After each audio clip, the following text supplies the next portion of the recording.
મારું નામ સુનિલભાઈ નારાયણભાઈ ભરવાડ, હું અંજારિયા, પોસ્ટ પહાડ, તાલુકો લીમખેડા, જિલ્લો દાહોદ. હું એક મધ્યમ વર્ગ ગરીબ ખેતીવાડીનો ધંધો કરું છું. મારી દીકરી નામે કૃપાલીબેન તે જ સ્કૂલમાં અભ્યાસ કરે છે ધોરણ 4થી. મેં રેગ્યુલર તમામ દરેક વર્ષે રેગ્યુલર ફી ભરેલ છે. અત્યારે મારી છોકરીનું રિઝલ્ટ આવે 1 મહિનો થયો છે. મેં એને આણંદ ભણવા માટે મૂકવા માટે એલસી લેવા ગયો ત્યારે ટ્રાન્સપોર્ટ સુવિધા અન્ય બધી ફીઓ કરી અને મારી પાસે 92,000 માગે છે. અને બીજું એવું કહેવામાં આવે છે, ધાર ધમકી એવી આપે છે કે અમારી પંચાયતથી પાર્લામેન્ટ સુધી અમારી સરકાર છે, અમે ધારીએ કરી શકીએ અને તમારાથી થાય તોડી લેજો, બાકી અમે 92,000 તમે ના ભરો ત્યાં સુધી તમને એલસી આપવામાં આવશે નહીં. હું જિલ્લા કલેક્ટર સાહેબને તમામ જગ્યાએ અરજીઓ આપી આવેલ છે.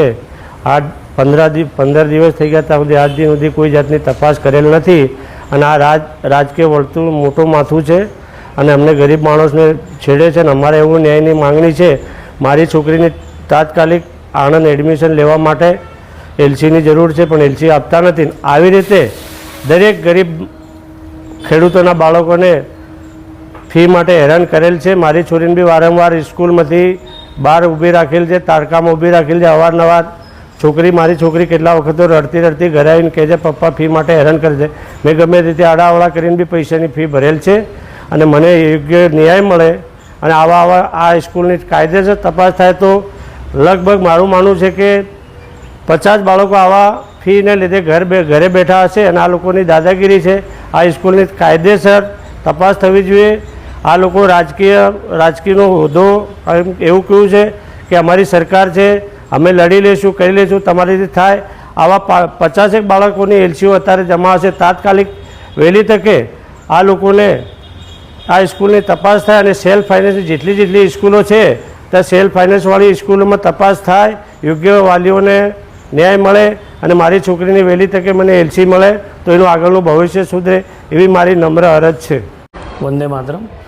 આ જે ઘટનાક્રમ છે એમાં જે દીકરી અમારા ત્યાં લગભગ 5-6 વર્ષથી અભ્યાસ કરતી હતી, હોશિયાર બેબી હતી, એટલે એમના વાલીશ્રી તરફથી અમને વિનંતી કરવામાં આવી કે અમે આટલી રકમ અત્યારે ભરીશું અને પછી બાકીની રકમ જે નીકળે છે પછી આવીને ભરી જઈશું.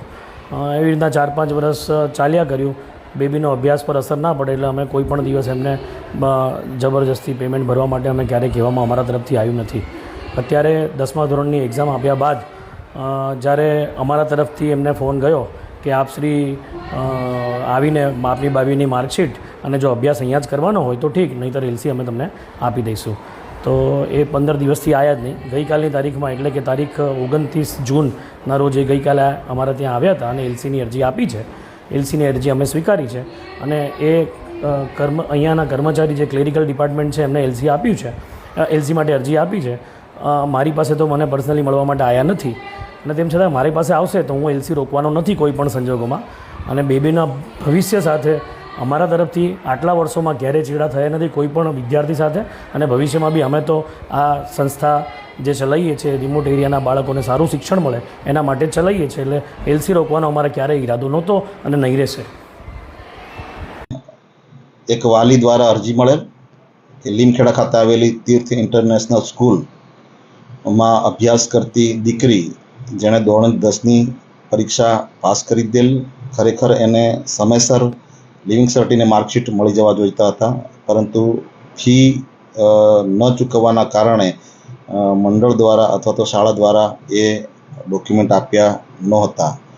જેવી અમને ગઈકાલે રજૂઆત મળી અને આજે જ અમે અમારી ટીમ સ્થળ ખાતે મોકલી અને એ દીકરીના વાલીને બોલાવી અને માર્કશીટ અને લિવિંગ સર્ટી અપાવી દીધેલ છે.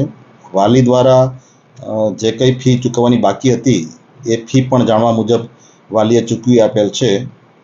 અને ઉપરાંત વિદ્યાર્થીનું ભવિષ્ય ના બગડે એ અનુસંધાને અમે સત્વરે એ વિદ્યાર્થીનીને લીમખેડા ખાતે આવેલી જવાહર નવોદય વિદ્યાલય ખાતે ધોરણ 11 સાયન્સમાં પ્રવેશ પણ અપાવી દીધેલ છે.